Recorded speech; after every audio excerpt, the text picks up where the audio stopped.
All right, we are live. Live and in living color. Jump over to my notes here. Okay. All right. So like I said, Jeff and I did the news part, so I'll just jump into the This Week in 89. Yeah, definitely. Okay, well, we didn't get a chance to talk about the MCU slate of movies when Jeff was here with me. This is kind of a little bit of a to steal the title of the upcoming Doctor Strange movie. This is like the multiverse of madness because we've gone from now, if you're listening, when you're listening to this episode, all of a sudden you've gone from Jeff was here with me to now Pat is here with me. So I've stepped from one multiverse into the other.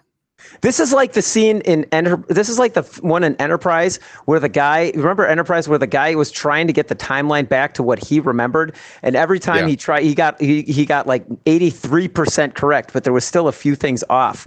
That's kind of how it is now. It's like Jeff's there, then Pat's there, and then That's fine. You guys did talk about Top Gun Maverick, right? We did, yeah. Dang. Okay, I just want to go on the record as saying that trailer deserves Best Picture of 2019. Just the trailer deserves Best Picture of 2019. Now there was, I was listening to a podcast the other day. It's the NPR Politics podcast. Oh, aren't those guys great? Yeah, and they're going through. They're doing, I think every week they're doing. Well, I mean, it's going to right up until the election. They're doing what's the word I'm looking for? Like a feature of each of the presidential candidates each week. Yes, yeah, I heard this one. Yep, it's going to take them forever to get through that. But was it? Julian Castro. Yep. Did you listen to his? And they asked him. They said, we've asked other people this question. What are you obsessed with? What can you not let go of? And I think some of the other ones, well, I can't let go of helping the American people and making sure that we, something noble like that. And not that this is noble, not that this isn't noble, but his first response, I think, without pausing, was, "Oh man, that Top Gun trailer."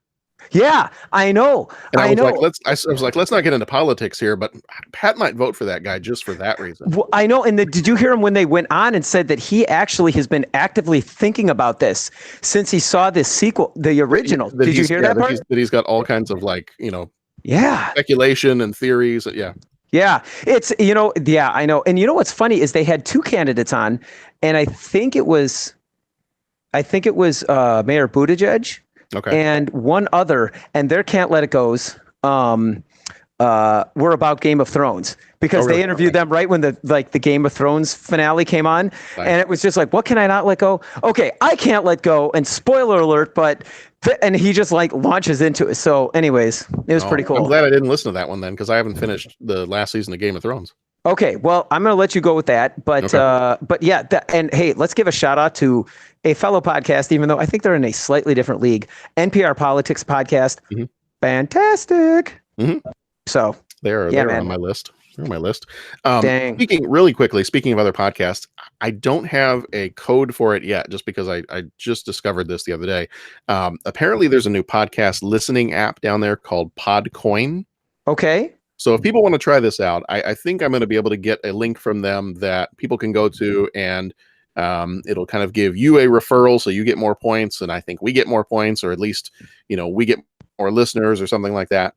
We get featured for a couple weeks on it, whatever. It's called Podcoin, and I guess the idea is you get points for listening to podcasts, and then over a fairly long period of time, because they're not going to give you very many points for it.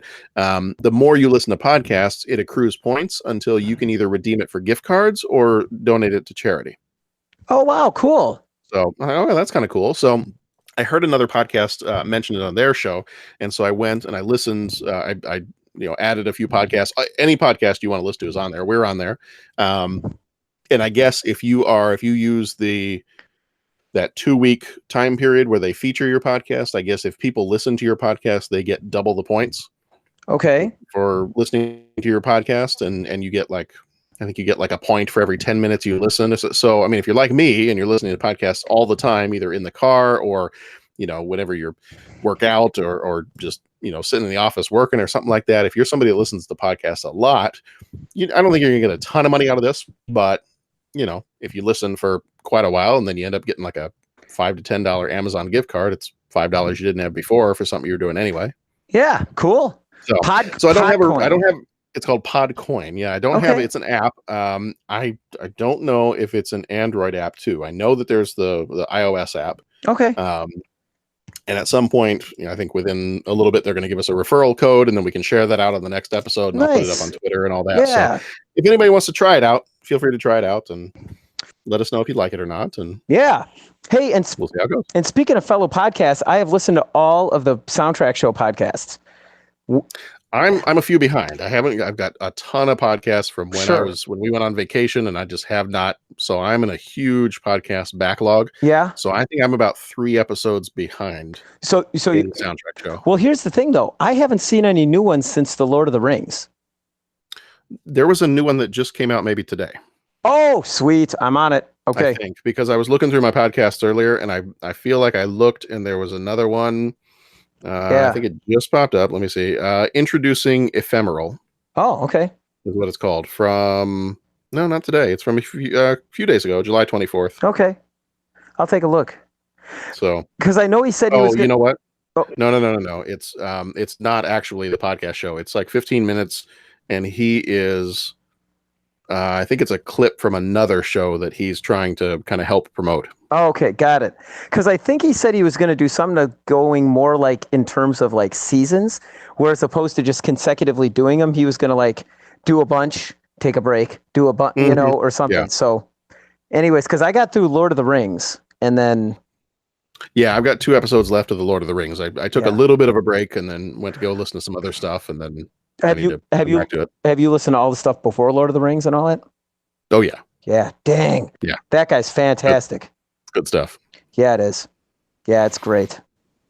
All right. Well, we got our own podcast to do here, so let's go ahead and I think Jeff and I left off. We were talking about new movie news stuff, and then he had to boogie because he had to put the kid to bed. So which we know all about that. And the movie tonight is Parenthood, so that's perfect. It's right on target. So let's jump into the DeLorean and head back to 1989. We don't have very many more weeks that we're going to head back to 1989 anymore. I know. I looked at the calendar and I sent out the list the other day, and we're barreling ahead towards 1990. So. And, the 80s are awesome and the movies are awesome and we'll miss them. But you know what? That's why you can go back and watch those anytime. Because as we said, there are some awesome movies coming our way in 1990. Mm-hmm. Mm-hmm. Mm-hmm. Yeah, I started to look. There's another podcast that has been doing, I think it's the IMDb Journey podcast, and they've been posting up on Twitter, just asking. I think for some of their different shows, they've been asking every day for like the last 10 days, like what's your favorite movie of 1999, and then what's your favorite movie of 1998. And so, which has caused me to kind of go back and look and be like, well, okay, I know a few. What are your favorite movies? Yeah, right. So as I'm looking at it, I'm like, oh man. We get to do this one in 10 years. And then I know 96. I'm like, oh, we get to do these in like 7 years. So that's been kind of a fun exercise to get see what our future is coming forward the next few years. And they just did, I think 92, they might've done 91, but I know they just did 1992. So I was looking through some of those. Like, oh man, there's some good movies here. Yeah, there are. 93 was a tough year too. Yeah, it was. I think that's when Dragon came out, the Bruce Lee story. Mm-hmm. God, I think so. That's the one I can't wait for in 93. Well, and Jurassic Park, and I mean, right. Yeah. I think Army of Darkness was 93. Yeah. Groovy.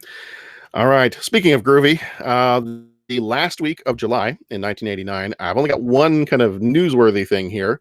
On July 23rd, America's Most Wanted helps Fox Television beat out ABC, NBC, and CBS for the first time in terms of ratings. Really? So, yeah. And then, which at first, when I thought of it, I was like, yeah, we used to watch America's Most Wanted all the time, which we did. But then as I started to try to picture it in my head, we did watch it. But as I'm picturing it in my head, I'm like, yeah, that was a creepy show. And I was thinking of Unsolved Mysteries. Yeah, that's the one that the theme will give you nightmares. Yep. Yes, it will. It still does. Yeah. I listened to it not that long ago. I'm like, oh man, whoever wrote this. See, that's what he needs to do on the soundtrack show. He should do the theme for Unsolved Mysteries and explain why does this terrify children and adults. Yeah. Why does this creep me out to no end? Yeah. Like the fact that it creeped me out when I was a child, and it still does 30 years later. Yeah, I'd like to know why that's the case. that's cool. So maybe we can write him and ask him to, explain to us why that's true. Yeah. Why does this freak the living crap? Yeah. Uh-huh. Yeah. Top movie in the last week of July 1989 was The Russia House by John le Carre. Top movie was Lethal Weapon. Of course it was. We're kind of straddling a couple of weeks here. So Lethal Weapon was the top movie the week of July 23rd. And then as of July 30th, Turner and Hooch was the top movie. All right, there you go. The top song was Toy Soldiers by Martika. Gotcha. I think I'm saying that right. I don't know who Martika is, but okay. Hey, real quick, Turner and Hooch story. So we're doing crossing guard duty at our summer music camp today. Me and our good friend Carl Fritz. I think you know him, band director. And we're sitting there doing crossing guard duty, just standing on the sidewalk.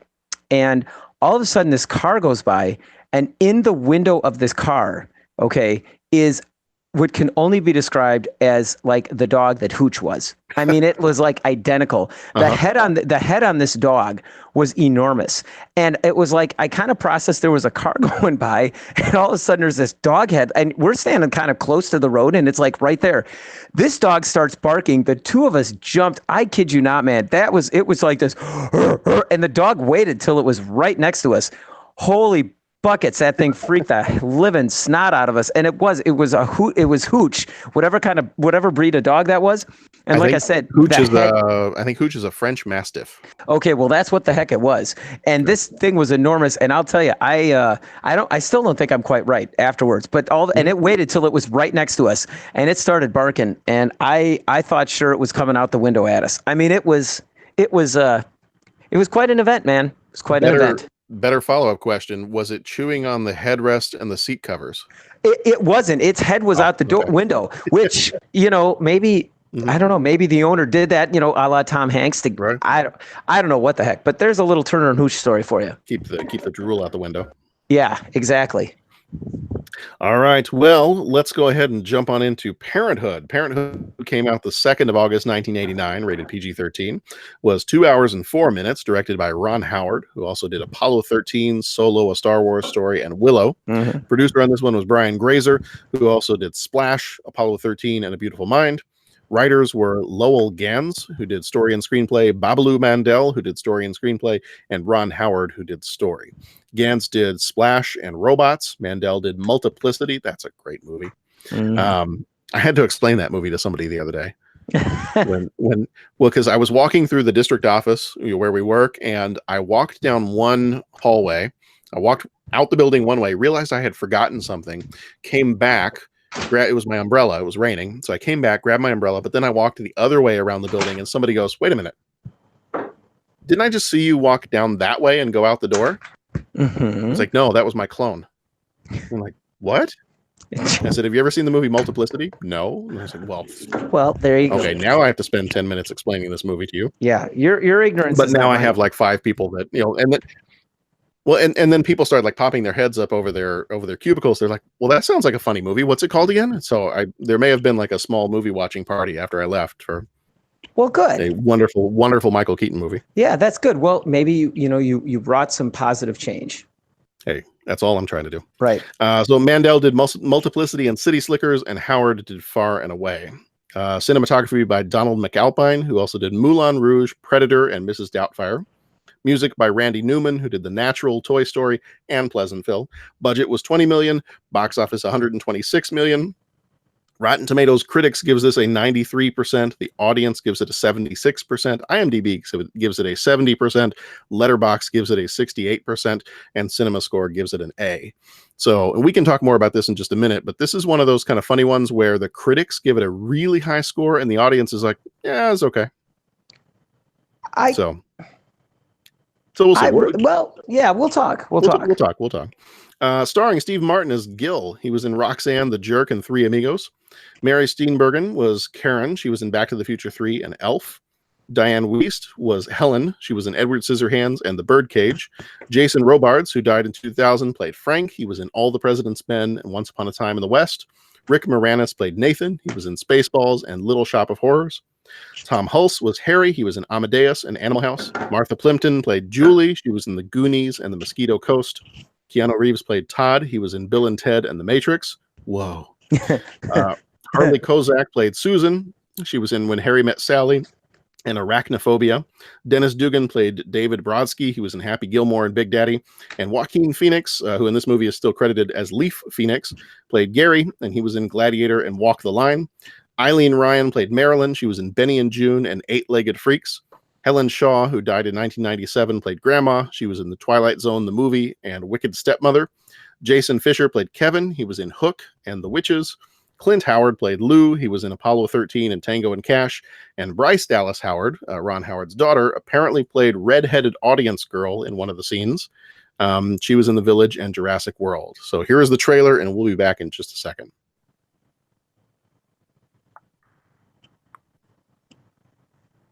Okay, we're back. Is this the first time you've seen this movie? First time I've seen this movie, man. I knew nothing. Really? Okay. I knew nothing about it going into it. Okay. Yeah, for me, first time, I'm going to say it's the first time I've seen this movie because I know I've seen it before, but I couldn't tell you when, and I remembered very little about this movie. Just snippets, bits and pieces here and there.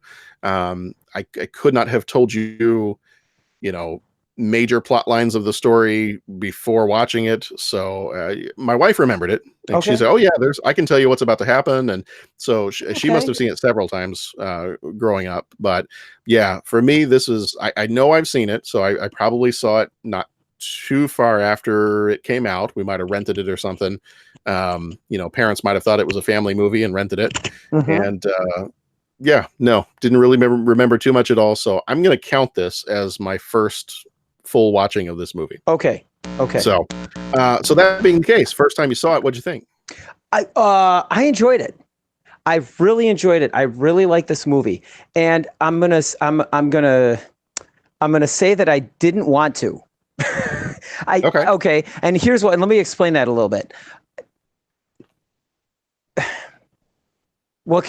Well, you just asked what I thought. Okay, so my first impression, is that okay if I talk a little bit about first impression? Oh, that's fine. Okay, that's first fine. impression, and maybe it's because I was listening to the soundtrack show and they had just been talking about Randy Newman, and we just saw Toy Story 4. So all of a sudden the music kicked in, and it's just like, wow, this sounds like Randy Newman's music. And then all of a sudden Randy Newman popped up on screen. And then all of a sudden I saw that it was a Ron Howard film, and I was like, oh man, okay, this is going to be good. Bottom line, this is just going to be good. So I was like, but I knew nothing about it. Somehow I missed the scroll where it said starring Steve Martin and Rick Moranis and all that. So I saw that it was Randy Newman, and I heard it first, and then that opening scene where he's the kid and you realize his dad's kind of pawning him off and paying the guy to watch him at the baseball game. And I'm like, oh, okay, this is kind of a jerk move. But then as soon as the kid started talking to the guy and saying, I know you're not really here, and you're just a figment of my imagination, and or not a figment of whatever, however he described him. And they were going off. I'm like, oh, this is kind of funny. And then you realize, okay, maybe he's sitting in a couch somewhere. So maybe he's, talking to a psychiatrist, whatever. I really dug the way that whole scene was made. I was really impressed. And then when they went as far to say, honey, you're all done, and it's the wife and the kids, but he's still a kid talking to the guy, and the guy's like, who's that? Well, that's my wife. I'm just like, this is an awesome scene. And of course, Ron Howard made this movie because this scene is just phenomenal. And then when they flashed and it was Steve Martin, I'm like, Steve Martin's in this? Oh my God, I'm going to love this movie. Because I kind of had this imagination that it was going to be kind of a lighthearted type movie. Partly because of the Randy Newman music. I figured it was going to be really good because it was Ron Howard, and Steve Martin's in this. So I kind of figured something like, I don't know what, maybe like a Father of the Bride level kind of balance of comedy, so I kind of knew it wasn't like Three Amigos type stuff. Right. As the movie started and I realized fully what it was about, that it was just about kind of families working. I don't want to say dysfunctional families, but families working through various levels of dysfunction, right? Families functioning the best way they know how. The best way they know how. And not all the families were dysfunctional, but the families were dealing with stuff, right? I mean, and just trying to kind of establish a new normal. And I mean, I would say the old man, the grandpa, I mean, I would say he was pretty dysfunctional. I mean, he was a crap dad. Yeah. And, so they're just trying to figure it out. And then Steve Martin and his wife, like, my kid doesn't need to go to a special school. It's this, it's, like, okay, that's probably not going to be the best call. You're going to be paying for that. But okay, just all this stuff. And this gets to where I said I really didn't want to like it because typically I don't find entertainment in looking at movies that celebrate something like dysfunction, right? Right. I'm kind of like, why, and even if it's well done, why am I watching it? I want to watch motorcycle chases and explosions. I mean, that's why that's how I want to be entertained. So like, just kind of what I'm normally into, I want to not like this kind of movie. Mm-hmm. Yeah. But I loved it. And so it was very refreshing to kind of like break out of the typical thing I like to watch. I was just enthralled with this movie. And I thought, man, you know what? It doesn't get too judgy. It doesn't get too preachy. I mean, there's things that, it just really hit all the, okay, well, this guy's like, the Rick Moranis, he's got his daughter, he's pushing her to be intelligent and this, and she's going to, go to MIT and, they eat the power diet and she practices martial arts and, blah, blah, blah, blah, blah, blah, blah, and go on and on. But he's kind of a big jerk and he's changed a lot. And his wife's not in love with him anymore because he's a big jerk and he's changed a lot. Okay, well, Steve Martin and his wife, he's so blinded by his past hangups that he's, it just kind of got through each one of the families. And what I liked is it didn't suddenly, oh, okay, everything's happy and it works out in the end. But it's like every character kind of had a little bit of a recognition that they did their absolute level best and they have to make a change because it's not working. Mm-hmm. You know what I'm saying? And so when it wrapped up to the end, I was just like, yeah, they're all gonna find it. Their new normal. Like the one with the single mom with Keanu Reeves and he married the daughter and it was like just basically a big mess. And you wanted to hate the Keanu Reeves character, but he stepped it up and he was like, look, I'm really, and then he ends up helping the mom out with the son that's kind of estranged. Right. And so she's just like, okay, well, this is my normal and this is what we're going to do. And I was just like, man, this is fantastic. And then the very end, when they all come together as a family. The old man, the grandpa, realized, yeah, he blew it. He was a terrible dad. And his youngest son is a jerk. I mean, he's gone and he's not coming back. But now he's got his grandson and it's like, okay, I can't mess this up. This one I've got to do better. Because I mean, I'm going to try and, do it better. And so they all kind of tried to step up their game. They all came together for the baby being born at the end. The multiple babies being born at the end. That's right. And then the final thing I'm just going to say was, you could have gotten, and I don't mean this as a slight, so I'm going to change my phrasing. I think we tend to look at comedians and comedic actors as somehow less than dramatic actors. And by we, I mean society. Anyone that's tried comedy knows that I think comedy is probably the hardest thing to nail. I mean, over drama. But I think getting Rick Moranis and a Steve Martin in those roles, it was like they bring a humanity and a reality to this that didn't seem like super preachy or over the top drama or melodramatic. It made it more real because they could bring a humanity to this and you could laugh, but you're not, they're not making jokes. You could laugh because I thought they really made these characters not your stereotypical cardboard cutout type thing. Yeah. So, okay. Yeah. And I've been practicing for the last week after seeing the movie so I could be concise when you ask that question. But those are my thoughts. I was really, really taken with this movie. I really enjoyed it. And like I said, in looking at it, what it was, it's like every bit of the Pat Canigallo ethos was, you're not going to like this movie. You know what I'm saying? Right. So anyways, I'm going to shut up. What did you think, man? I liked it. I really liked it. Knowing that it was a Ron Howard movie, knowing that going into it, I'm like, I'm going to like this movie. I like Ron Howard movies. I know that when Solo came out, I think we might have done podcast on that one. Yes. And we were talking about it and we said, some people are criticizing Ron Howard taking over when they fired the other directors, that he's too safe of a director, or that he's the safe choice. And like, is that a bad thing? No, I don't think so. I think it's totally fine. I think not everybody needs to be some, pushing the envelope, avant-garde, let's do crazy stuff that's unexpected.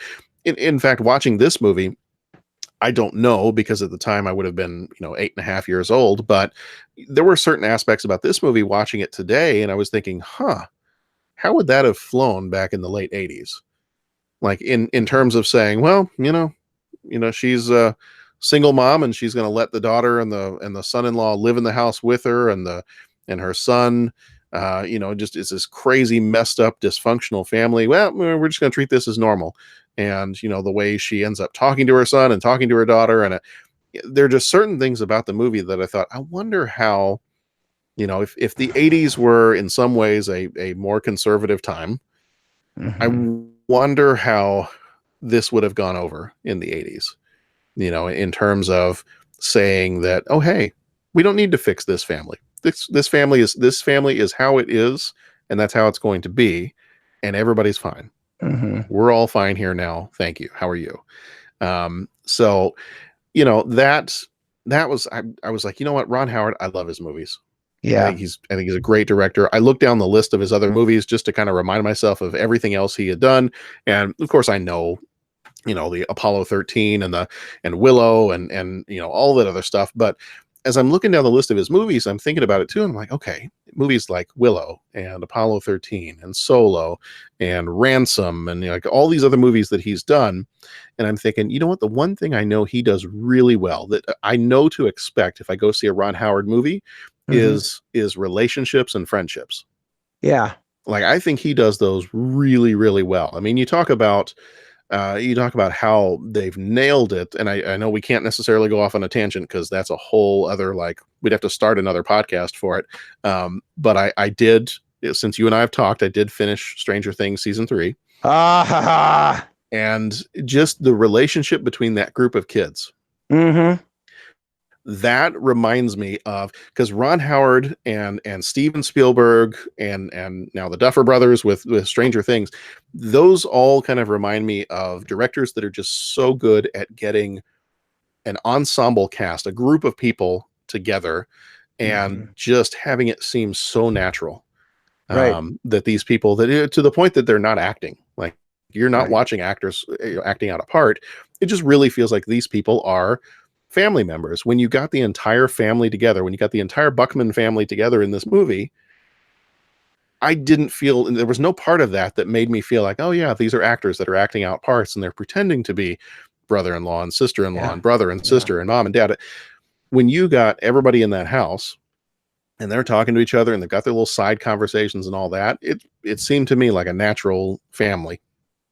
So that's one thing that I think Ron Howard does really well. So I know going into a Ron Howard movie, is it going to be cutting edge? Is it going to be crazy? Is it going to push the envelope of filmmaking? No, probably not. But am I going to enjoy the movie? Absolutely, I am. Yeah, just make a really good movie. I mean, that's the thing. And just as a side note, you talk about the Solo thing. Solo is a really good movie. Yeah. Now you could sit there and say, well, I don't know if it was a Star Wars movie or if it was it was a really good stinking movie. Yeah. And then it's like people want more edginess. And then what happens when they make something edgy? Oh my God, you made Luke Skywalker pull a saber on spoilers. No. Now go for it. It's fine. You made Luke Skywalker pull a saber on his nephew. Oh my God, what heresy! Oh well, you made what's his name? Todd Dameron or Poe Dameron sit there and say holding for Todd's his cousin. Todd's the one that didn't quite make it through pilot school. Okay, well, and you made him like sit there and say I'm holding for General Hux. I'm sorry, it's breaking. Oh my God, that humor, that wouldn't fly. And now I'm not saying whether it was good, bad, or indifferent, but that was definitely taking a risk with Star Wars. And then what are we saying? Oh, don't take risks with Star Wars. Come on, just give me a good movie. So, I mean, I don't think we know what we're talking about. Not us, not the royal we, but like we, like society. Anyways, point is, I agree with you. Ron Howard, dang. And this, I mean, everything about this movie, it does. When I Bo and I were recording something a little while ago, and I said, Bo, I'm going to throw in a new question that I don't normally ask. Does this movie live up to its title? And spoiler alert for anybody, that's next week, so you can tell these have been recorded a little bit out of order, but that's okay. So I asked him, I was like, does this movie live up to its title? And some movie titles be like, well, that's a weird question to ask with that title, but this movie, perfect. Like, this movie is all about parenthood, and the wonderful thing about it is you get to see all the different. There's no one way to be a parent. You've got a completely blended family here. You've got, this is just it, and I've never really watched Modern Family or some of the other shows that have been on TV lately, just because, for the last several years, we've pretty much been mostly Netflix and a couple other things. But, it just seems like it's those kind of shows where it's like, we're just trying to show you here, or This Is Us. If you watch the show, This Is Us, it's just trying to show you that there's no, I'm going to steal the line from Tombstone. There's no normal life. There's just life. There's no normal family. There's just families. Right. Now, my kids were laughing the other day. They were being totally goofy. They were laughing the other day. And I think one of them said something like, is this what normal families are like? And I was like, no, you guys are just weird. And that's our family. So, yeah, there is no normal family. Everybody is completely different. And I think this movie did a really good job of showing that you don't have to be, Rick Moranis as what was his character's name? Was it Nathan? I think his character's name was Nathan. Nathan, that was his way of fathering. Was it a really, really great way of doing it? To a degree, as long as you have balance. I think that's part of what this movie, I think, was trying to share, was balance. I mean, you had Ron Howard's brother Clint as being the dad that's yelling on the side of the field during the Little League games. Obviously, that's not balance. No. So I think as long as you get a balance, I think the idea behind this movie is as long as you get some kind of a balance. In the case of you've got Diane Weist's character, and there's no man in the house. She's gone on some dates, but there's no man in the house. And I think the assumption would be, maybe especially in the 80s as well, you're going to need a man for there to be balance in that house. Well, no, not necessarily in that case. You get other characters that come in here, through a series of events. Her daughter gets married, and the son-in-law that she thinks is a complete waste of space moves in, and it's a weird and wacky house now, which is not anything like, you see her as kind of this, straight-laced lady who keeps a very nice house and everything's in its proper place. And when she talks to the kids, she speaks very properly. And now all of a sudden it's like a madhouse, but it works. Yeah. And as long as it's working, you've got that balance. So I think that's what this movie does. And I think it lives up to its name of parenthood. It's not, it's showing you all the different ways that you can be a parent, and, the pitfalls of choosing some of those. I mean, obviously Tom Hulce's character does not choose wisely in anything at all. So you get a few examples of here's what not to do. But I think the rest of it is you just, no matter what your background is, or no matter what your family was like growing up, I think you get examples in this movie of, oh, hey, look, yeah, my family was a little bit like that too. And look how they worked it out. And my family is a little bit like this one here. And, oh, it was messy, but look how they worked it out. And they don't, it's funny because I don't think they resolve any of the issues that come up. And I don't mean this as a slight, but I think that was what really struck me when it got to the end, was like, it wasn't like, oh, it was resolved. Okay. He went to the kids' baseball games. He can go back to the school. Or, oh, okay, he's going to go to the alternative school, and we're all fine here now. That's great. Right. Or it's not like, okay, well, Keanu Reeves moved in. He could be the man of the house. It's all good, and bam, we're fine. It like nothing of the major issues got resolved, but it was like the realization was, and what the characters brought to it was, this is an ongoing thing. A marriage is a work in progress. Yeah. Raising kids is a work in progress. You're going to get through one phase, and then another phase will open up. You're going to have to keep working at it. And there's times that you're going to have to be humble. There's going to be times that you're going to have to stand up. And that's what I thought was so great about this movie is all the hard stuff, it didn't feel like, yeah, we made it through and we ride happily on off into the sunset. It was, okay, we got through this to live to fight another day. And you know what? Yeah, I blew that, but we're going to try something new. And we're going to take and the movie kind of recognized that, which really made it seem, it really just hit home. And leading in, and you bring it up whenever you want to, but leading into why critics liked it more than audience, I think that's partially why. Yeah. If I'm jumping the gun, stop me. No, go ahead. Yeah. But I think that's why, is that I think the audience wants, or the audience score or whatever, maybe why it's like, yeah, that's a really good movie. But the reason we're not like, yeah, that's fantastic, is because it wasn't like all wrapped up neatly with a bow, end of the story, happily ever after, we're good. It wasn't a comedy movie, right? It wasn't a drama movie. It was just kind of like a slice of life movie. And it hit the humanity piece well, and it didn't leave you with a resolution. It didn't leave you with, and everyone's happy. And you know what I'm saying? It was like we didn't really, I mean, honestly, I don't think they resolved much in the movie. No. They got to the next phase. The characters all improved themselves, but it was all very much work in progress. And so I could see still progress. Yeah. Yeah. I could see where some people, getting it from that 73% to the 90% or whatever with an audience, I could see where that would kind of leave you with, sort of like when they do Ron Burgundy in the Anchorman, when they leave with a question mark and he goes like, I'm Ron Burgundy. It's kind of like you leave the movie like, okay, it ended happily. Right. I wonder too if, because there were a couple of different, I think in the 90s and I think again in the 2000s, there were a couple of different TV series that were based off this. I wonder if part of it too might be that people caught the TV series first. Oh, could be. Yeah. And liked it, and then came back and watched the movie, and they're like, I like the TV characters better. Yeah, maybe. I didn't watch any of that. I don't know, but I didn't watch any of the TV things, so I don't know. Yeah, I don't know for sure. But yeah, that could be it too. The other thing I thought was kind of interesting too is I think you're kind of starting to see the shift, and you're obviously not going to see it. It's not like a black and white, clear cut shift, but I think you're starting to see the shift from the, if we were to call it like the stereotypical masculine 80s man. Yeah. As you go from like the 60s and the 70s into the 80s, whereas you start to get towards the tail end of the 80s, your male characters, your fathers, your characters like that start to soften a little bit.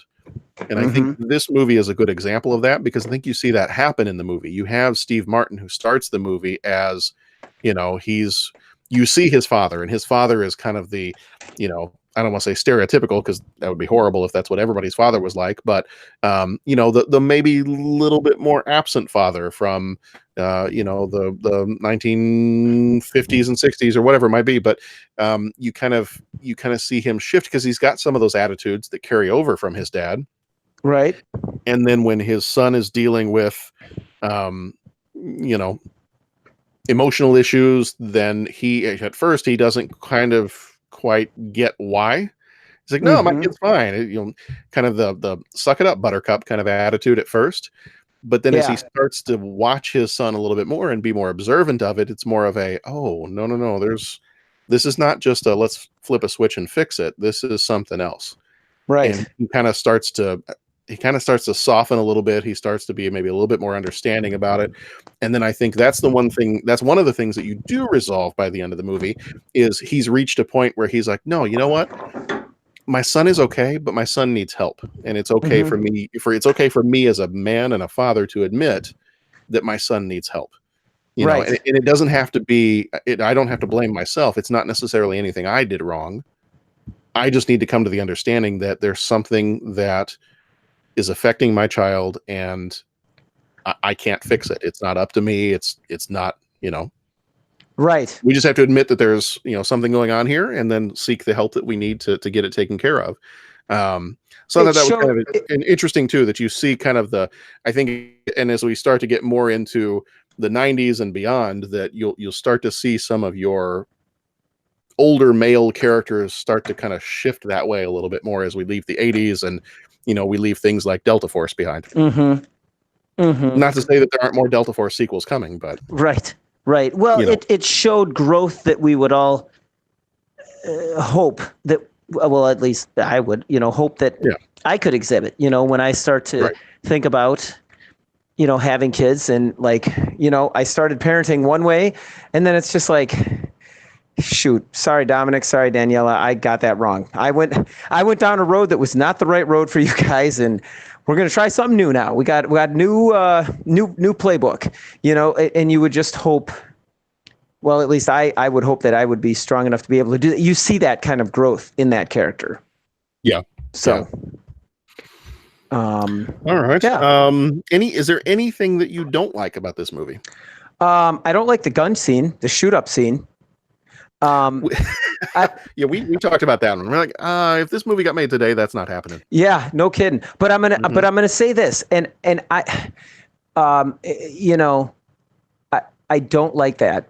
And especially depending on when this gets released. I mean, we just heard about another thing today, hit the news. I mean, and so it's just, but how do I want to say this? It hits too close to home. Right. But I think, before we get into the, oh, well, you can't judge a movie or it looks dated, or before we get into all our normal discussion thing, I think that, and please someone correct me if I'm wrong, unless you are talking about areas of the country where gun violence has been a problem for a long time, I think what it shows is that we didn't have back then the mass shootings to the extent that we have them today. And right. Because that scene in particular, when that was happening, I think my wife Sharon remembered it, but again, like I said before, I didn't remember much about this movie. As it's happening, I'm watching it, and we both kind of commented to each other. We're like, "Oh, this would not fly today." But they make a comment in that scene that the son has climbed up to the clock tower, the bell tower, or whatever it is, and he's taking shots at people from up there, which then leads me to believe that maybe it was something else, but they might have been referencing the shooting that happened at the University of Texas in the 60s. okay. I think it was. So I only remember that because my dad, we're from Texas. My dad went there. I think it all happened before he went there though. But that was probably one of the deadliest shootings in the United States up to the point that this movie came out. So you're right. You didn't have the stuff that we've got now. So the fact that you've got a movie in 1989 that is potentially referencing something that happened 20 plus years before that's their closest frame of reference for an event like this. Where disgruntled students or somebody who has emotional problems gets up and takes a gun and starts firing, that's kind of telling too, that they had to reach 20 plus years back to reference something. Right. Whereas today it's like, well, it's too close to home because we hear about it, seems like every couple of weeks now. Yeah, and the thing was, we all could laugh. Well, and I don't know, but again, I don't think that scene was meant to be laughed at. Right. I don't think, I think it was just supposed. He did have the comment where he's like, "Oh, good shot, son." You got to be supportive, and so there was that part, but yeah. So, well, maybe the scene was meant to be laughed. You know what? Yeah. I strike that last comment. I can't pretend. It's of its time. It doesn't fit today. With things that have happened, it doesn't fit for us today. I think that it would have been easier to laugh at that scene back then when it's something that's not as prevalent. Well, prevalent for the audience that movie was trying to reach, because gun violence and all that in more impoverished areas, in areas that dealt with gangs. That was back in the day. Gangs were a problem that we don't have in this part of town. It's in this part of town, and so that whole thing. But I'll tell you, I was struck with the same feeling as at the end of Drugstore Cowboy. Spoilers for Drugstore Cowboy. Spoiler alert. There you go. When he was riding in the ambulance and he's like, "Man, my life is good. I'm going to the biggest drugstore in the, going to the hospital." And it was just chilling because it's like, what are we dealing with now? Well, we're dealing with, opioid crisis that largely was dealt with people from, overprescribing or overusing prescription drugs. And so in some ways they put that into a movie, and it's a little bit chilling in terms of its foreshadowing. Mm-hmm. This thing, obviously it was done for comedic effect, and it was supposed to be a father worrying that his son was going to become a psychopath, and because he put him under so much pressure and all this kind of thing. But the people committing these horrendous acts are not well balanced people by any means. Mm-hmm. Right. Okay. So when you see something like that, it was kind of like, dang, I mean, that hit scarily close to the mark. Now, I'm not going to pretend to think that they put that in there as a warning sign. I'm not, or any of that kind of stuff.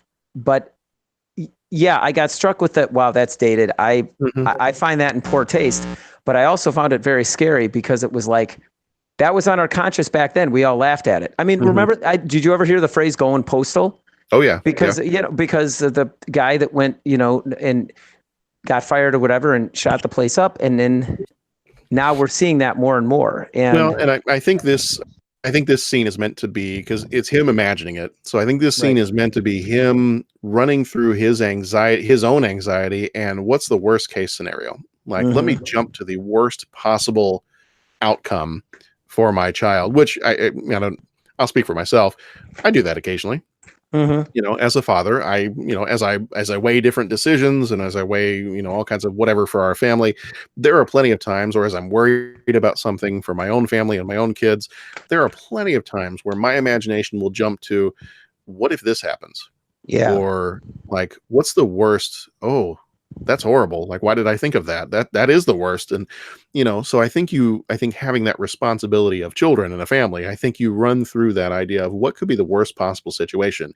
Now, balance that out with today's sensibilities, and it would be a poor choice today. Like a very poor, I don't think it would happen today. But no. I think the intention, I can't speak for Ron Howard unless he wants to come on the show and speak for himself. But I think the intention was, let's figure out, he's worried about his son. He's worried about his son's mental state. Let's figure out what the worst case scenario is for someone who may have emotional or mental problems. And, shooting. Let's go with that one, because that's probably worst case scenario. So that would be my guess as to why they chose that scene, and why it wouldn't work today. Right. And I'm going to pick that as my least favorite part of the movie too. Yeah, because it just kind of stood out, and it was that part that it took me out of the movie for just a minute. I was like, right, right. Okay. And then let's cue the violence that's going on, gun violence right now that's going on, and the whole discussion around that and what the best course. And I know that's not within the purview of our particular podcast, but that's the infuriating thing, is that, we're having to deal with that as a society and that reality. So. Yeah. All right. Well, is there anything else you want to say about the movie itself before we dive into 5 questions? I don't know. The scene when the lights went out and he was looking for the flashlight was pretty funny. I think that was really, and that's kind of like, okay, the juvenile humor, but I mean, that was just really well done. I think I got to hear it. Oh, geez. Oh my God. That's one of those things that as a kid would have gone completely over my head. Yeah. No clue. Yeah. Why is that funny? Exactly. I dug that. Yeah, it was a fun movie. I don't know when I'll watch it again. I mean, like when I'm in the mood to relax, I don't know that that's necessarily what I go to, but yeah, I don't know. Right. Tammy, I don't think has seen it, and hey, we should check this movie out. It's a pretty darn good movie. So if you were doing every once in a while, we haven't done this in a long time, but every once in a while, Sharon and I we'd pick an actor or we'd pick a director, and we'd just rent a bunch of movies by that person or featuring that person. Well, I remember the first time we ever did it was with John Travolta. Okay. Like it was on a big John Travolta kick in the 90s when we were dating in high school. And so we must have seen everything John Travolta that came out in the 90s, and we'd rent a whole bunch of his movies. I would think, if you were going to go through and do like a Steve Martin, Sure. Steve Martin collection of movies, I would think this would have to be one of the ones that's in there. Oh yeah. Oh yeah. I mean, you include Father of the Bride, you include, you include Three Amigos, you include The Jerk, you include all that. But I think that in terms of his kind of more serious roles, I think this one's got to be in there. Oh yeah. I think if you were going to do kind of like an actor study and just, say, hey, for the next few weeks, we're going to watch movies that feature this actor. I think that's the time. Or like you said, if your wife hasn't seen it, then hey, here's a fun movie. Let's watch it. Yes. All right. Are you ready for 5 questions? Yeah, let's do 5 questions. Is your soul prepared? My soul is prepared, Dr. Jones. How's yours? How's yours? Medium well. All right. 5 questions this time around. So favorite memory, question number 1, favorite memory from a little league or school sports team? Didn't have to play it. I don't like, I'm sorry. Okay. Sorry, everybody. But here's one of my like patented, like extreme answers. Yeah. I never played team sports. Okay. I played some flag football, and like flag football, getting you ready to play football and all that. I don't like team sports. I don't like leagues. I mean, I started on soccer. I hung for, I don't know, a little bit on soccer, and it just was not my jam. I don't like. What is it you don't like about them? I don't like relying on other people, and I don't like other people relying on me. I just not my thing. And it's funny. I'm a loner, Dottie, a rebel. Whatever you want. I have no problems being outside and physical. Like I would play a pickup game of football with my friends. I would pick up, the name is kind of inappropriate, but there was the thing where whoever got the ball, everyone chased them and tried to tackle them. Okay. You know which game I'm talking about? Yep. Yeah. And we would play that. We would play that on pavement because at our school, we were kicked off the football field for recess. So we'd play tackle football. I would play on the pavement. My mom could, if it sounds like I'm telling crazy stories, I will get my mom down here to like tell you, nope, he would come home and his school uniform was ripped open and he was cut head to toe from scuff marks and road rash on the pavement. We would play hardcore tackle, I'll just say smear the guy with the ball is what they called it. Right. And we would the best fun was when we were in 8th grade and playing with my buddy's older brother who had just gotten out of the Marines. I mean, I have no problems being physical, love being outside. My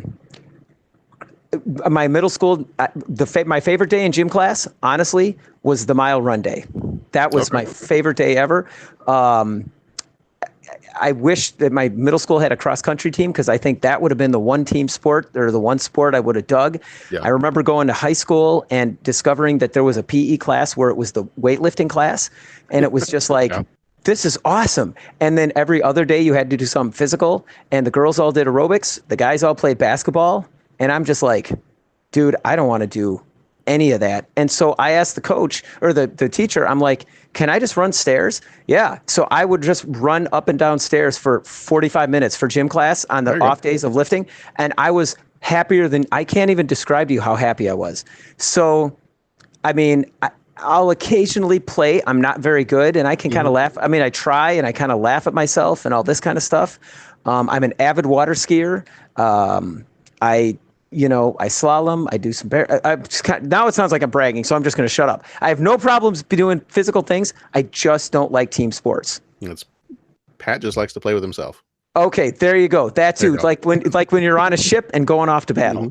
So I'm sorry. I know that was see, I'm all fired up because I got my music on my phone, John. See, that's what it all goes back to. That's it. It all starts you got your music on your phone finally. Yes, downloaded, no streaming. So I'm sorry about the 5 questions. I'm sorry, listening audience. I'm sorry. I don't do team sports. Don't do team sports. That's all right. And that knucklehead dad hanging on the fence going, maybe that's part of it. You know what I'm saying? Yeah, we've seen a few of those. Oh yeah, I'm sorry, and I'm not judging. I'm just merely saying, it's not for you. It's not my jam. It's not my thing. It's not my thing. Yeah, that's fine. Well, I played a few team sports growing Yeah. up, and I had a few different stories. And sometimes the five of questions that are appropriate to share with the family. Sometimes when we're having dinner, I'll ask the kids. I'm like, "Hey, I've got 5 questions for our podcast. Here's a couple that I can ask you guys and see what you think." And so they told me kind of some of their favorites from sports they've played on or things they've done. And then they said, "Well, so Dad, what's yours?" And I said, "Well," and then they all started to list things that I've mentioned before. And they're like, "Well, what about the time that you played cricket?" I'm like, "Well, yeah, I forgot about that one. I guess that's a pretty good one." And then somebody else was like, "What about the time you played a football game and it was just mud in the entire middle of the field?" I was like, "Okay, yeah, that was actually a pretty good one too." And so they're listing off all this stuff. But the one that I had picked out was, I think it was in 6th grade, and I was living in England, and we were playing rugby. Okay. And I was on the school rugby team, but it was a practice, just a kind of after school practice, and we were doing a scrimmage. So we were just playing against other people that were from our school. All right. And in rugby, if you've seen rugby before, you end up in like a giant pile of people, and limbs flying everywhere and whatnot. Uh-huh. And so we were at the far end of the field. And we kind of got into one of the scrums. We got in the pile, and everybody's just kind of pushing and shoving against each other. And the ball pops out, and the kid who grabs it is probably kind of like the Pat Canigallo of the group. He's the fastest kid. He's the cross country runner. Okay. I don't know if I was that fast. I mean, I liked it. Not the fastest. Okay. So this kid is like the long distance runner in our school. He's one of the fastest kids in the school. Ball pops out, and he is home free. Like he's gone. He's gone. There is nobody. Everybody is still like in a pile back by the other try line, and which they call the goal line. And he's off and running. He's taken off. It's like a 99-yard run if they used yards. 99-yard run for a touchdown. So he's off. He's all alone, and all of a sudden, I'm coming up behind him. Okay. Now, people who listen, you may not have necessarily seen me. I'm not a small person. Mm-hmm. And as a young lad, I was not a small person. My dimensions are not that of a cross-country runner. So here I am, just trucking up the field.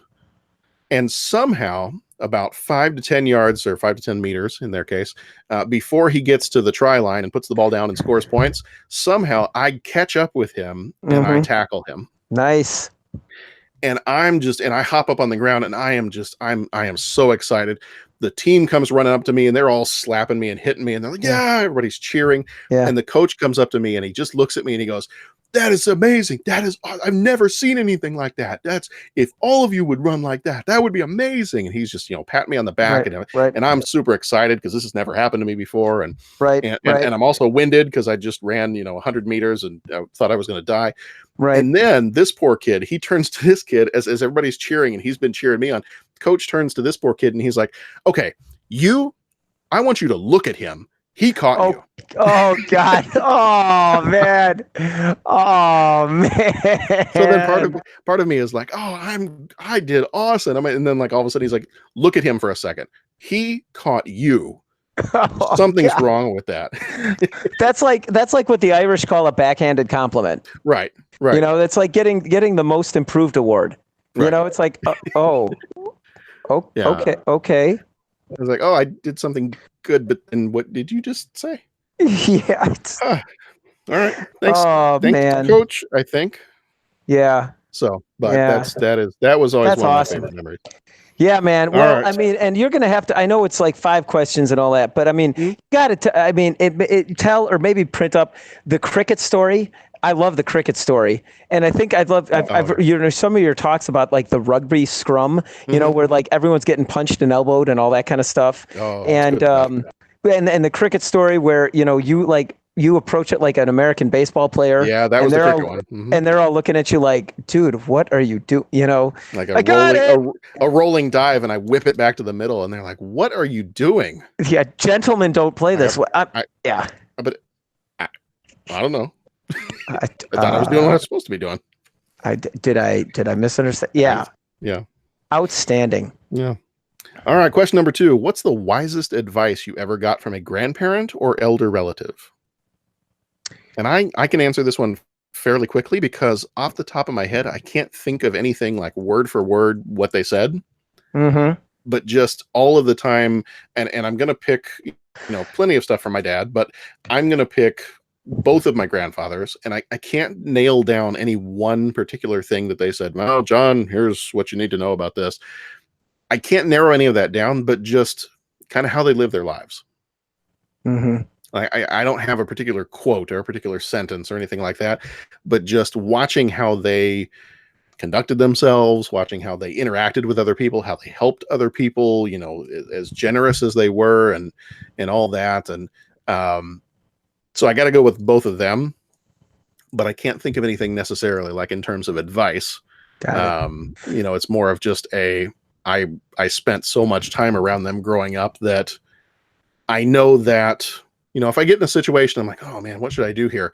There are times where I think, well, you know what? The other people in my family, if they were in a similar situation, what would this grandfather do? Right. Or what would this one have done? Or what would my dad have done? Or, stuff like that. So Yeah. it's a little bit less, well, they once said to me, right. More of okay, let me think about what I witnessed when I was growing up, and let me use that. They showed you what success looked like. Right. Okay. Yeah. Right. Yeah. In so many words, you kind of took my initial thought with this it was just like they just showed an example. They they drew a line. I'll say one piece of advice, and I never knew my maternal grandfather. I never knew him, and this gets into a subject for another podcast, but I hope to know him one day, and all that. But there was a time I was talking to my uncle, my mom's brother. Yeah. And I was talking to him about Dominic was very young. We're talking like months old and everything. And it's when he pulled one of his all-nighters. And, I have tendencies to pull all-nighters. So I tended to be the guy that, stayed with him. And, but there's times, how it is. It's just, oh, please just go to sleep. Just whatever, what. And it was funny. I was talking to my uncle. How's it going, Patrick? Well, he says, my uncle told me, he says, my dad, my grandfather, my mom and my uncle's father, one time I called him and was feeling sorry for myself because he says, your cousin was same thing, young and just, and I called him. I said, Dad, I'm just not getting any sleep. And he just wants to be held, and I just can't put him down to get anything, and he says, he says, your grandfather looked at me and says, there's going to be a time in your life when the only thing you want, just the only thing, is you want them to be young enough and small enough that you can just hold them in your arms and keep them safe and just make everything all right. Mm-hmm. And he said, there's going to be a time when that's all you want. And this time now will be gone. So I know you're not getting sleep. I know you're not, I know it's frustrating, but enjoy this time. Yeah. Because there's going to be a time when that's gone. And when that's gone, all you're going to wish for your kids is that you could just take them in your arms and hold them all night and keep them safe and keep them happy. And he told me that, and it's like, kind of, it was my grandfather's words, so I guess that would be the one thing that comes to mind that really, especially now, and kind of given the theme of the movie, I figured that was apropos. So that's just kind of a piece that I just try to remember, and try to, because they're getting to the age where they're already too big for that. Like just but maybe I can figure out a way to expand that metaphorically. But anyways, so yeah, that would be the one thing that really kind of stands out just currently. Yeah. So, all right. Question number 3. This movie was eventually, as I mentioned earlier, adapted into 2 different TV series. What is the best movie to TV adaptation that you've seen? Oh. And I have a ridiculously long list. Well, start shooting through your list, because I am trying to put my finger on it. And so I made this really long list, and then at first I was like, oh, I know exactly which one, is my favorite. And I was just going to go purely with favorite, like not which one is the best in terms of quality, which is the one I just have the most fun watching. And I thought I had it. I was like, nope, I got my answer. I know exactly what it is. And then I kept thinking, and I was like, oh no, wait a minute. I forgot about that one. So I'll start to run down some on my list, and Sure. if that jogs your memory or gives you any ideas. So as a kid, there was this weird period of time as a kid where I used to watch a whole bunch of shows that were probably, well, I guess it's a lot of my childhood from what people have heard on this podcast, where I watched a bunch of shows that were not necessarily appropriate for my age. Right. So I have a whole bunch of them that I vividly remember watching as a kid. Alien Nation. There was a TV series Okay. of Alien Nation. Okay. There was a TV series called Freddy's Nightmares. Okay. It was kind of like an anthology show. Freddy was really only the kind of narrator that would come in, before and after commercial breaks and talk a little bit about it, or Okay. introduce it at the beginning. So he really wasn't a character in it so much as he was just telling these stories to you. Okay. There was an old RoboCop TV show. There was a War of the Worlds TV show. So the whole bunch of those I remember from childhood. I was like, well, I remember those being pretty good. Like I remember liking those, and I Okay. Alien Nation TV show and the Freddy's Nightmares. I had never seen the original movie, so I'm like, well, okay, I don't know if that can count then if I hadn't seen the movie. Weird Mhm. Science had gotten its own TV show. Used to be on, I think it was either TNT or TBS. They had a Weird Science show. They had the Young Indiana Jones Chronicles. Okay. Back in the day, they had Stargate, all the different spin-offs from the Stargate movie and the Stargate SG-1 show. You had, if you want to count cartoons, you could count like the Back to the Future animated, the Batman animated, the Beetlejuice animated. So you got all those different options. What I originally settled on, I kind of narrowed myself down to, a couple of them. And I was like, well, Ash versus Evil Dead. Okay. I think I got to go with Ash versus Evil Dead. And then I thought a little bit longer and I was like, oh, but wait a minute. Terminator Sarah Connor Chronicles. Like that was a really good show. Only lasted a couple seasons, but it was a really good show. And as I'm thinking through this, finally I settled on it. I was like, nope, I got it. I'm going to go with 12 Monkeys. Okay. Because have you seen the 12 Monkeys TV show? I have not. Did you like the 12 Monkeys movie? I did. Okay. I did. So the thing I like about the 12 Monkeys TV show is, and I think it went 5 seasons, 4, 5 seasons. I got to look it up. The thing about it is the show starts off with the exact same premise as the movie. So Okay. you have the character Cole, who is going back in time and trying to figure out, when this virus was released by the army of the 12 Monkeys. And so you've got pretty much the movie, if you've seen the 12 Monkeys movie, and that's kind of like the first few episodes of the first season. Mm-hmm. And then something gets resolved to where, and if you remember how the movie ended, so the first few episodes of the first season are kind of like the movie. It's almost like a retelling of the movie, and you're kind of watching this. And you're like, hey, this is kind of cool. It's like an updated version of the movie, and different character, different people, different.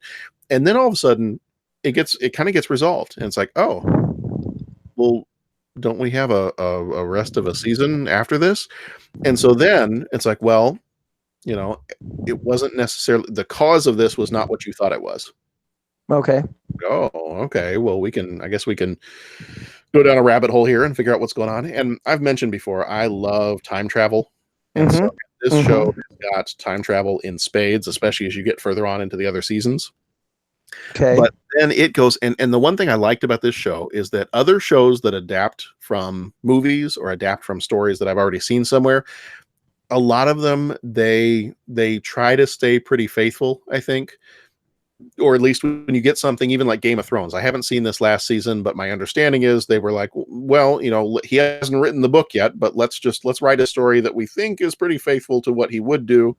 This TV show does not do that.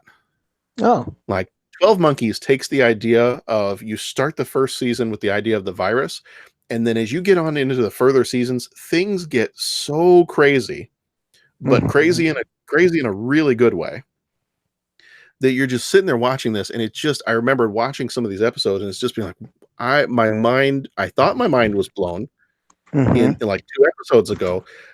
And I thought I knew what was going on. I don't know what's going on. And I like it. Cool. So this is one of those. So that's why I got to pick that one, because I remember watching this it was maybe a few months ago now. I remember, and I just ate up every single one of these seasons about as fast as I could, and just I would have no problem at all going back and rewatching it again. But Cool. so I think I got to pick for the one that I enjoyed the movie, I enjoyed the show, and the show actually brought me something. The show actually brought me something more than what the movie brought me. So I might actually even like the show better, Okay. even though I really like the movie. Okay. So I'm going to go 12. Okay. Well, in your going through there, I think that helped kind of jog my memory, jog my thoughts. Yeah. As far as cartoons, I'd say the real Ghostbusters cartoon. Yep. I listed that on our cartoons. I'll tell you, and I wouldn't have been able to say this a couple months ago. Our family has gotten into the How to Train Your Dragon series like nobody's business. The kids started watching them, and was like, they watched the Netflix show and was like, okay, that's cool, all right. And it was kind of like I was partially checking it out. And then the third movie came out, and the kids were like, oh, we want to see it because we saw the second one. And it was like, well, where'd you see it? Oh, at school or this. And it was like, okay, whatever. We rented the third movie, and it was like, holy buckets, this is really, really, really awesome. So then we got all three of the movies, and we rented them. And then 2 weeks later, we rented them all again and rewatched them all. And so I'm just like, man, the music's great. The whole shooting match. So I would say the How to Train Your Dragon series, because after watching the movies, watching the show was pretty cool. Okay. I really dug that. I'm trying to think. You know, it's funny. I'm trying to think as like, oh, Star Trek. Oh no, Star Trek was a series first. Hello. Mm-hmm. I would have to say, of all the shows that you mentioned, I mean, yeah, Ash versus Evil Dead. I guess that one would go on there because that's pretty entertaining.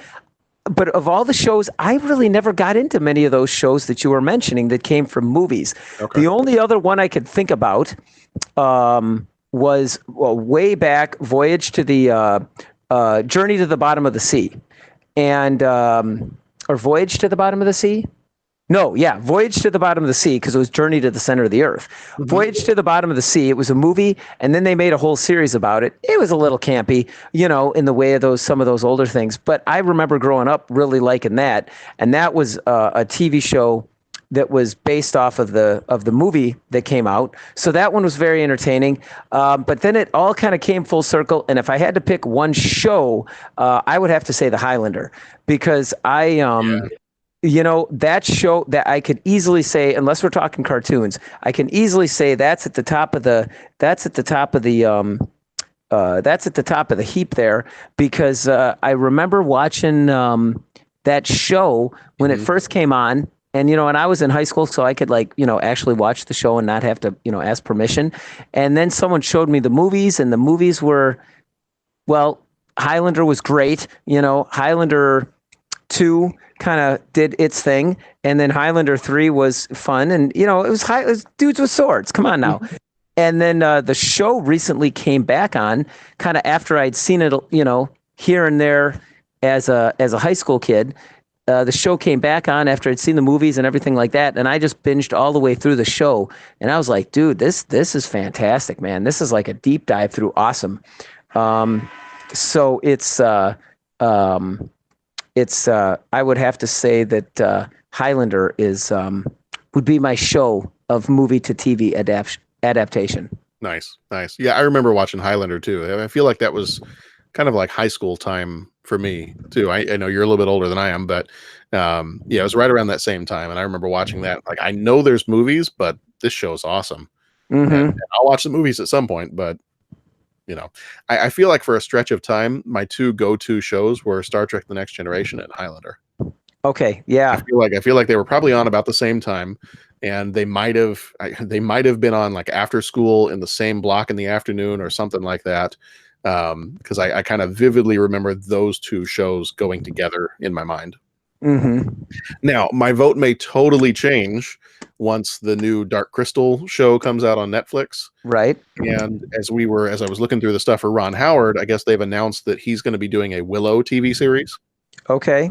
So I don't know, maybe in like a year or two, we can revisit this question and see if I have a different favorite TV show that came out of a movie, but or some of the new Star Wars stuff that's coming out.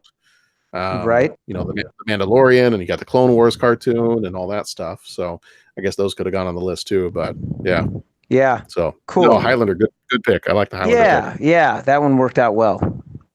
All right, number 4. Did you ever have any family friendly, or something you can tell in a family friendly way, teenage rebellions against your parents?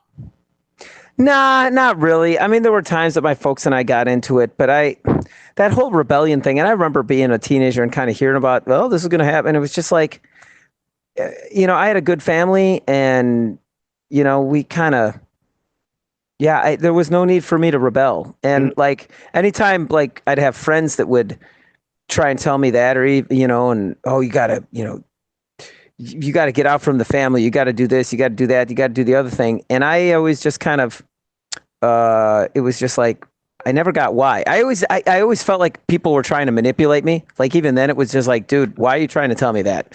I mean, it was like, to me, it was just like, dude, this is a textbook example of how you're trying to get me to do something that's not a good idea in the first place. And then you're trying to sell it to me and package it by saying, oh, it's going to be a thrill, or, oh, it's going to be great. And it's just like, no, it's not. We're either going to get arrested or get in trouble or get whatever.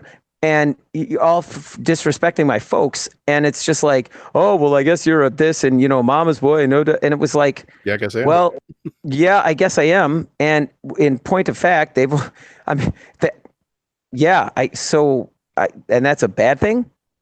I don't know. And so I kind of anything, I kind of rebelled against that stereotype. And sometimes I would become, a little bit like angrily defiant towards friends when that kind of stuff would come up. It's just like, yeah.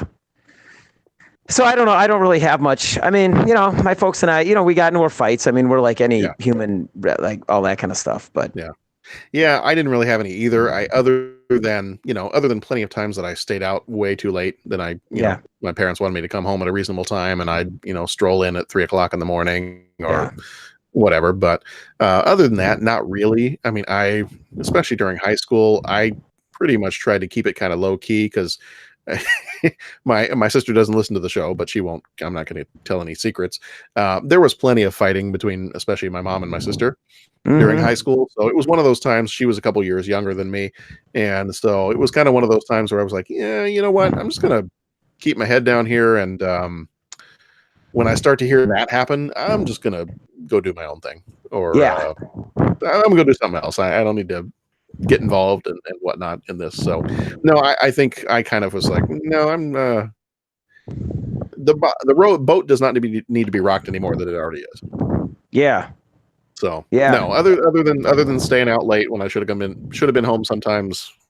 Nothing serious. No criminal activity, at least not that I can remember. Yeah. All right, number 5. Number 5, she's not one of the big leading lady actresses, but Diane Wiest is always a consistently great character actor. What's your favorite Diane Wiest role that she's been in? Probably Lost Boys. Wasn't she the mom in Lost Boys? Mm-hmm. Yeah, I think that was it. Okay. I was going to go, Lost Boys was on my list. I was going to go with Lost Boys, but then I was kind of like, well, I like her character in Edward Scissorhands. Okay. But then the more I thought about it, I was like, you know what? I think I got to go with this movie. Okay. Yeah. I think this might be my favorite of her, and I haven't seen a lot of her movies necessarily, but of the different movies, I think I might go with this movie because I think this movie is probably the best performance. If I got to look at all of them, right. Edward Scissorhands is a little quirky. It's kind of a quirky movie. Lost Boys, her character is fine, but I feel like in this one, this is really kind of like if this wasn't a Steve Martin movie, I feel like she's kind of the other major character in this movie. Right. With her situation and everything that's going on.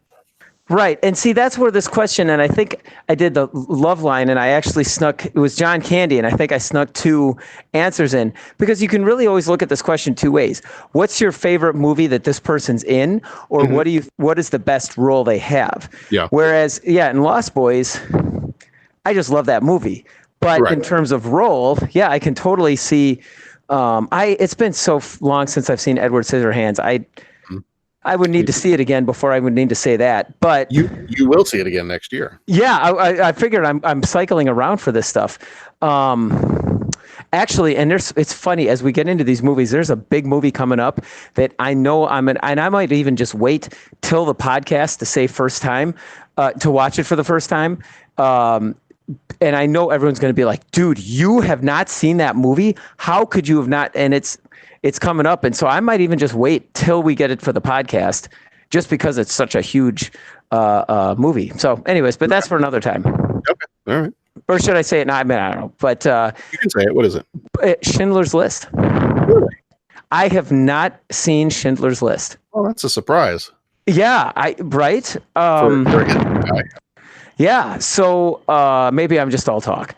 But no, when that movie came out, it was like, I have read about the Holocaust. I have, I've never, been to the camps or any of that kind of thing, but I've, studied that aspect of it. And so why did I never see it? And I think it just kind of goes back to, whenever it was time to go out and rent a movie, it was like, guys, what do you want to go get tonight? Dude, let's rock it out with Schindler's List. It's right. Like, yeah, okay.